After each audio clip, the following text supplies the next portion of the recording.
Hey guys, I want to welcome you to the weekly Wednesday for the Financial Freedom newsletter, where every week, every Wednesday, we delve into something inspirational, motivational, something excerpt taken from the Financial Freedom weekly newsletter. Wherever you are, if you're listening on Spotify, on iTunes, Google, be sure to click the like, subscribe, share, comment. And without ado, let's get into the show. Welcome everybody to this week's podcast episode for the Financial Freedom Podcast.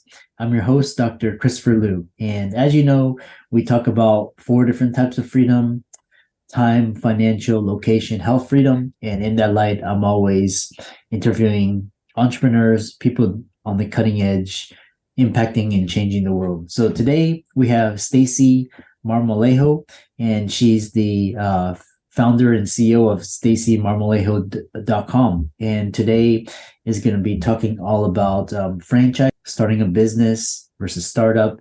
And it's going to be really interesting. I've always been interested in this area of franchises. So with that, welcome Stacey to the show. Welcome.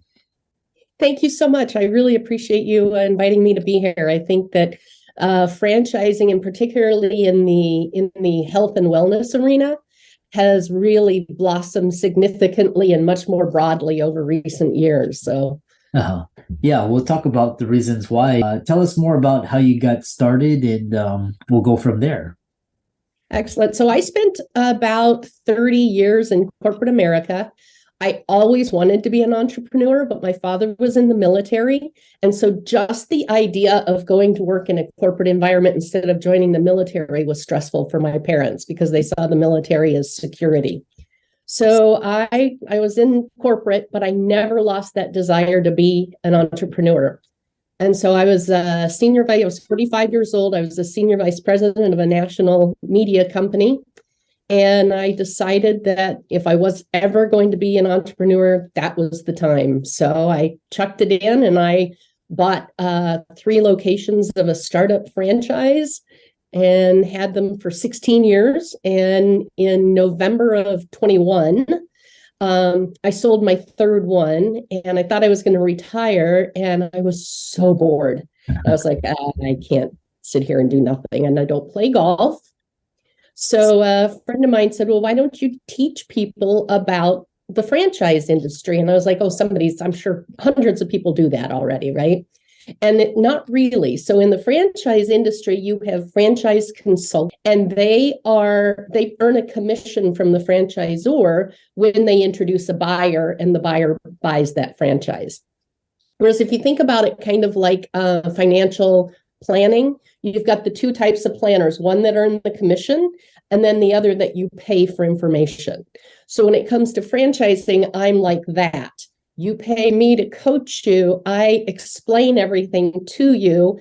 In the end, if a franchise isn't good for you, I'm fine with that because I'm not making any money from either directing someone to a particular franchise or whether they buy or they don't buy. It's much more important to me that we're able to align what an individual wants to do and likes to do with the opportunities that are out there. So I think if they understand how franchising works, then they're in a much better position to know if that would be a comfortable zone for them. Yeah, it's almost like you're selling the tools and the education.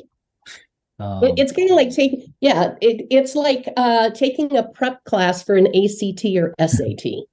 Exactly. Which is quite interesting. And we have similar. It's very interesting because you were brought up in kind of a stable, but you've always been an entrepreneur, and then you had this moment of truth, and you took the plunge, which is kudos to you. And then you talked about. So let's talk about franchising in general. I've had a guest on multiple episodes back, but he was talking about franchising, and it's really you can earn because the upside is so much in your.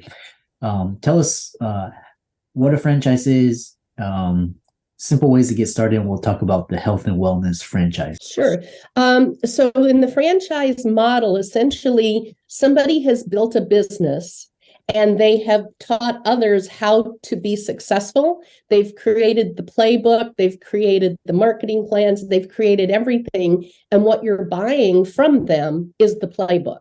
So if you're good at following directions and executing, you can make a lot of money in franchising. Where people tend to go wrong, I think, is oftentimes they're not familiar with the franchise model, and they go into a particular franchise, they experience it, and they say, "Ooh, I want to own one of these," right?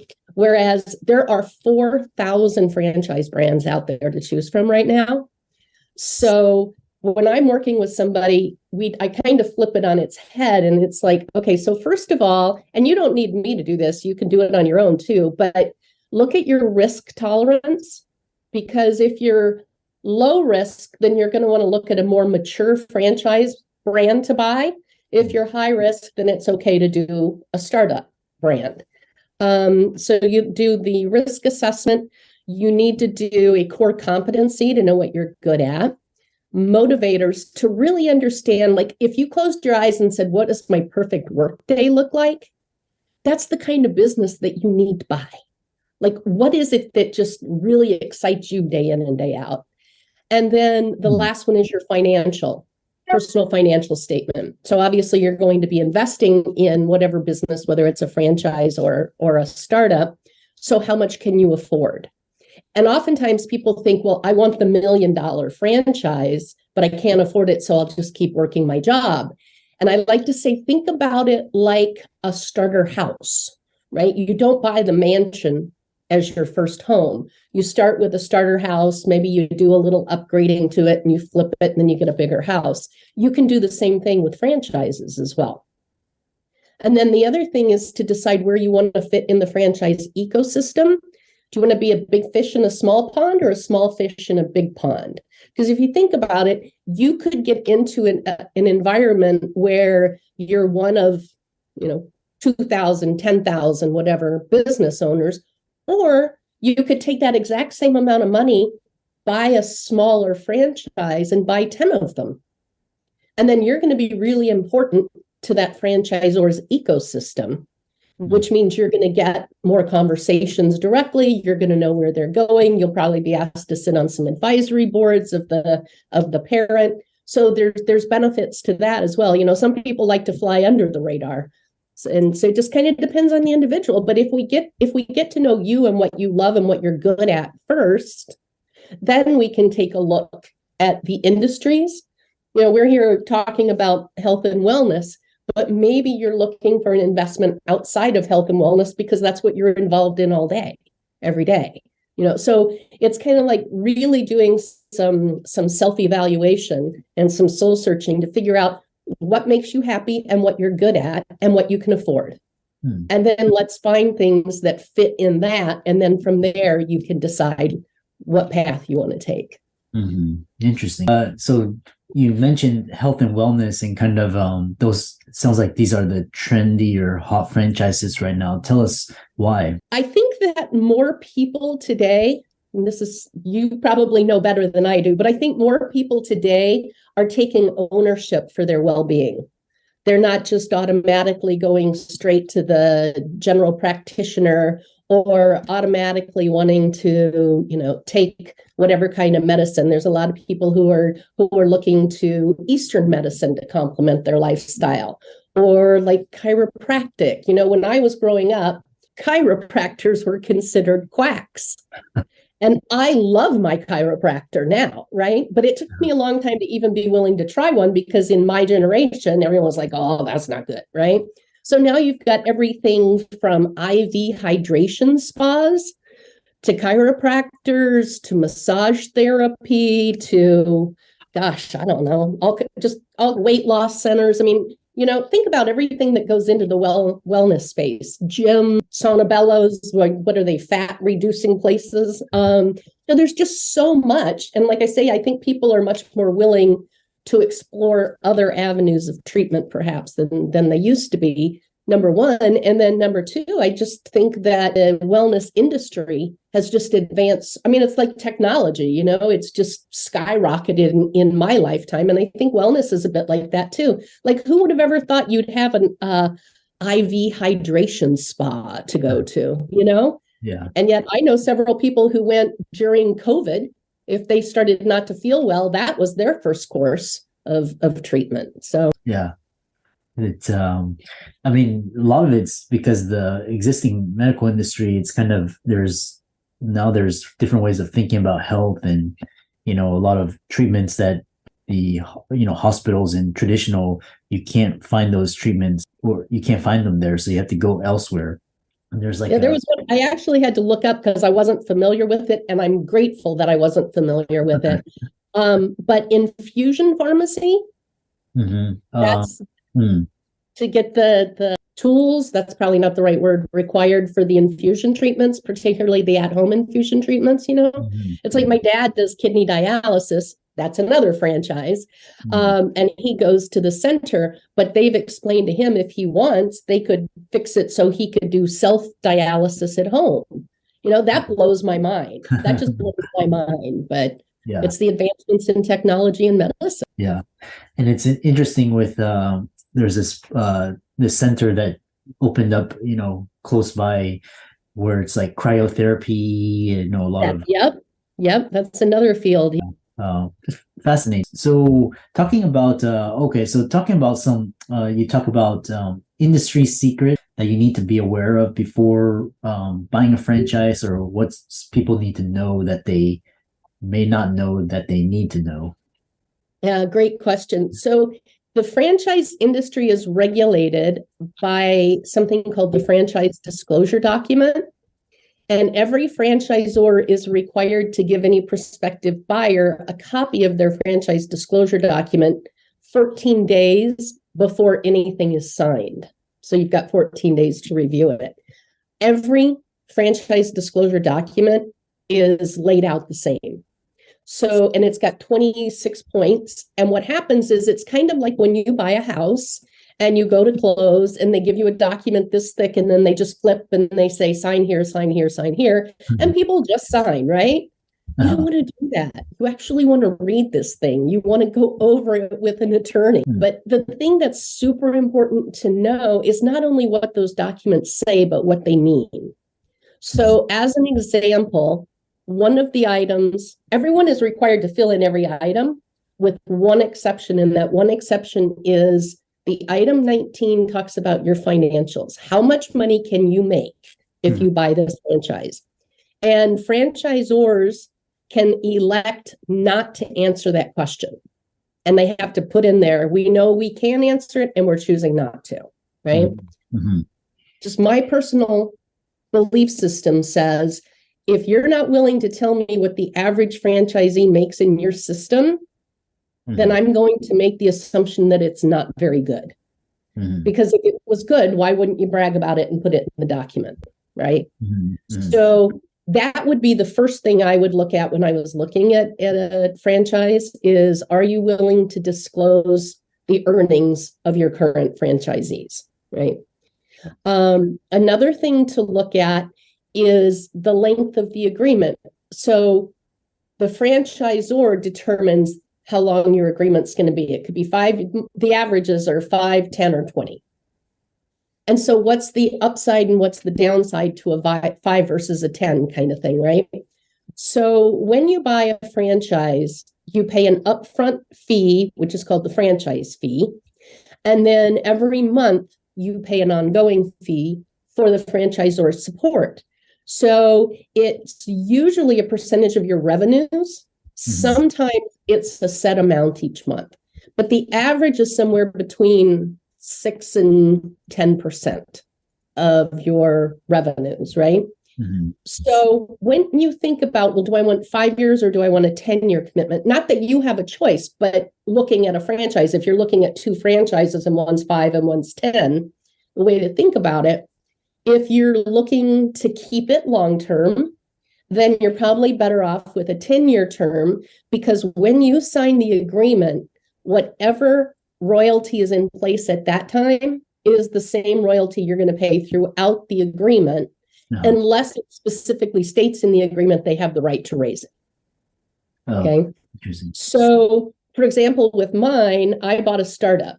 So they were charging 5% royalties in the very beginning. By the time I sold, they were charging 11%. Mm-hmm. But I was on 10-year agreements. So for the first 10 years of each location that I owned, I was locked into that 5%. Whereas anyone else who was buying at that time was going to be charged 11%. Mm-hmm. So that's one way to think about, do I want a longer term franchise or a shorter term franchise? I like to say to people, if you're not 100% in on the deal, but you still want to move forward, look for a 5% or a 5-year term, because that's kind of like going to college, It's like, oh, I can make a commitment. I can do this for 5 years, and then I can decide if I want to stay with it or not. So that's another important element to look at in the franchise disclosure document. And then the last thing to really be aware of is you can't just walk away. This is a contractual obligation. So if you enter into an agreement for a franchise and then at some point you decide you don't want to do it anymore and you think you're just going to walk away, they will likely sue you to pay them the same amount of royalties that they were collecting from you when you were operating. So now you can sell it, and that would definitely be the better option from walking away. You can absolutely sell it. And in fact, franchises sell, when you take a franchise business and compare it to an independent startup of the same type, franchises sell for a 20% premium. So there's no reason not to go into it thinking of it as an investment that you're going to turn around and sell. Yeah, that was my question is, let's say, so, this idea you buy into a franchise, is it because when for example, if you're an angel investor, VC, you basically, it's passive, right? But then you buy these franchises, you're the owner. So how much of your time are you actually spending, or is it just you're just collecting the monthly income from the business, minus whatever royalties you're paying? Yep. So great question. So each franchise dictates whether you can be an absentee owner or you need to be an owner operator. I know a lot of them in the health and wellness space don't require the owner necessarily to be medically educated. However, they require that the lead person on site is. So, for example, I could buy a chiropractic franchise, even though I'm not a chiropractor, and then I'm required, of course, to hire chiropractors, right? And there are other franchises that you have to be of some medical position through education, and they require you to be there. So if you're looking for the passive income, that's another thing you're going to want to look at in the franchise disclosure document. Is it owner operated, or can I be an absentee or silent owner? Interesting. And then let's say you decide to share, sell your ownership in this franchise. Is it, I know you said there's a 20% premium, but does that mean that it's usually, can you sell your ownership at a loss, or is it usually more for a gain? So what I meant by that is if I owned Stacey's Chiropractor versus a franchise chiropractic center, and I sold them, the franchise brand will sell for 20% premium over the independent brand. That's just a general across the board, because there's so much more brand value, brand equity in the franchise name than in an independent name. But you can sell it for anything you want to sell it for. Typically, when you go to sell your franchise, the franchisor has the right of first refusal to buy it. And oftentimes what that looks like is they wait until you have an offer from somebody, and then they decide if they want it for that price.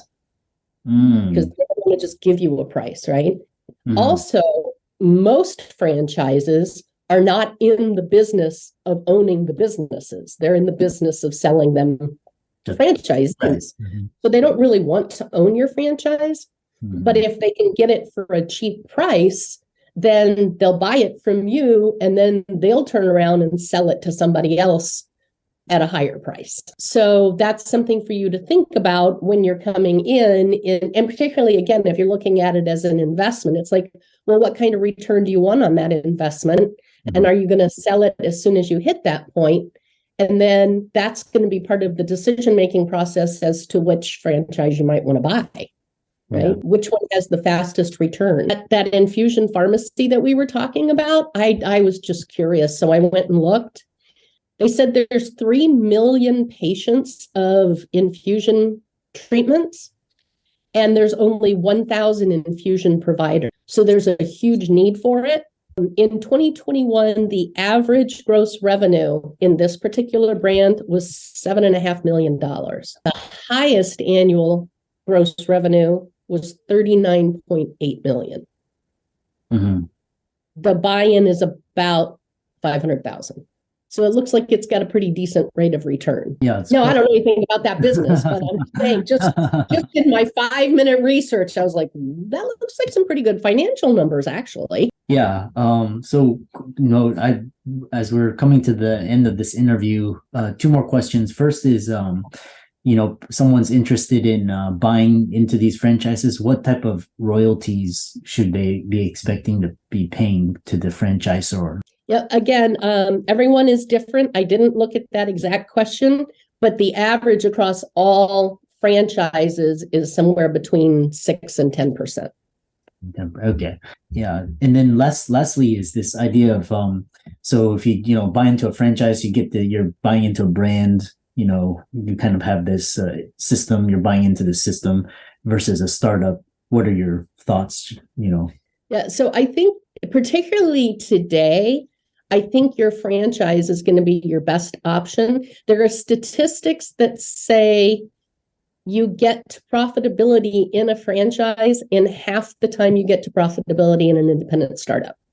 So just general research statistics.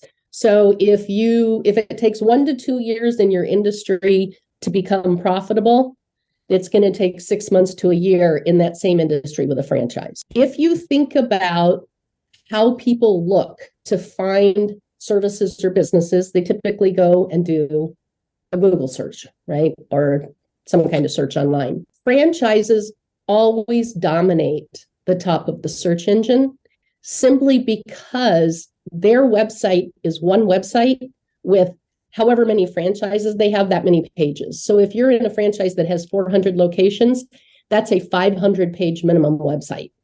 One for the parent company and one for every franchisee. So there's so much content that's relevant and it's updated so frequently that there's no way that you as an independent business could have enough Google juice to climb to the top and above these franchise brands. So because of the brand and how people find you, I think that's one of the reasons that franchises get to profitability faster than independent. And then the other thing is simply knowing how to do it. So if you're given the playbook and they say, follow this, go to our training, follow this, do exactly what we tell you to do, that is leapfrogging anyone who says, I want to start an independent business. If they've never owned that particular kind of business before, there's going to be trial and error in the beginning. I mean, there's trial and error in franchising too, but you have a host of people who will tell you how they did it successfully. And then I think the last thing is if you think about, let's say that I own a mental health facility, right? And there's another mental health facility 5 miles down the road. If it's a member of my franchise, I can call them and say, what's working for you? Because I've done X, Y, Z, and I still don't feel like I'm getting ahead as fast as I want to. Whereas if it's me versus an independent 5 miles away, that independent's not going to tell me what they're doing, right? So not only do you get the benefit of the education of the franchisor and that entire support team, but you also get all the other franchise sharing their best practices and what's working for them. And then lastly, if you're in the same market with some other franchisees, then you can all pool your money together, to reduce your advertising costs. So those are just some high level benefits of buying a franchise. Yeah, great discussion. It's always this idea of time, money, brand value, and versus sweat equity, and franchises has its advantages. How do people follow you, contact you? Contact you, and check your workout.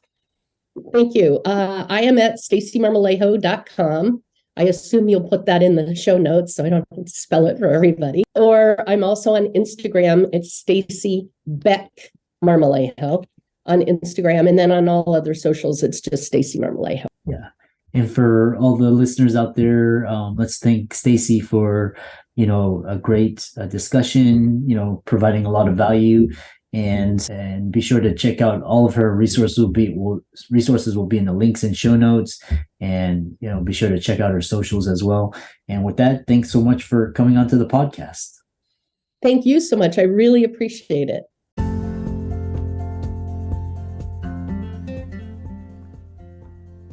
I hope you really enjoyed that wonderful, inspirational, motivational piece. Again, wherever you are listening, if you liked it, be sure to like, comment, share, subscribe. We're on everywhere: Spotify, iTunes, Google, Amazon, Audible. And without much ado, be sure to thank this show's sponsors, and we'll see you next week.